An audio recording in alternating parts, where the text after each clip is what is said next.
Sarpanch, MPTC, MPP, జిల్లా పరిషత్ chairman, ZPTC, ఎమ్మెల్యేలు, ఎమ్మెల్సీలను, ఎంపీలను, ఈ దేశ ప్రధానమంత్రులను తయారు చేసే విద్యను అందించేది మీరే. నేను కూడా ప్రభుత్వ పాఠశాలలనే చదువుకొని వచ్చిన, ఎక్కడ కార్పొరేట్ స్కూళ్ళల్లో చదువుకున్నాను కాదు.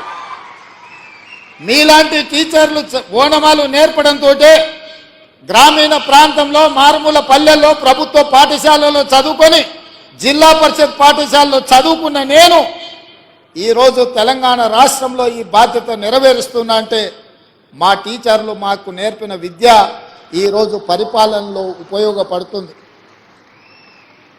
నేను కార్పొరేట్ స్కూల్లో చదువుకోలే, లేకపోతే గుంటూరులోనో గుడివాడలోనో అసలే చదువుకోలే. కొంతమంది అప్పుడప్పుడు గుంటూరు గుడివాడలు చదువుకొచ్చిన వాళ్ళు ముఖ్యమంత్రి గారికి ఇంగ్లీష్ రాదని అవహేళన చేస్తుంటారు.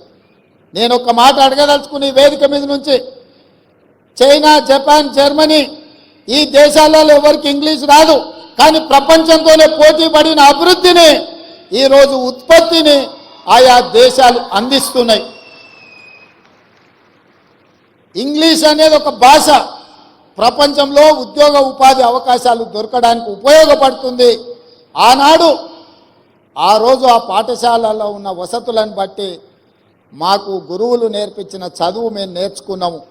ఈరోజు మీకు నా సూచన, ప్రతి విద్యార్థికి ప్రపంచంలో ఉద్యోగ ఉపాధి అవకాశాలు వచ్చే ఇంగ్లీష్ భాషను కూడా మీరు నేర్పండి.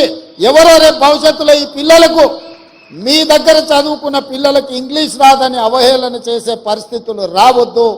వాళ్లకు ఖచ్చితంగా మంచి భాషను, మంచి భావాన్ని, దేశభక్తిని పెంపొందించే విధంగా వాళ్ళకి విద్యాబుద్ధులు నేర్పండి. రాష్ట్రం పట్ల, దేశం పట్ల, ఈ సమాజం పట్ల సామాజిక స్పృహ ఉండే విద్యార్థులను తయారు చేయండి. ఈ దేశానికి వాళ్ళే రేపటి నాయకులు అవుతారు, రేపటి పాలకులు అవుతారు.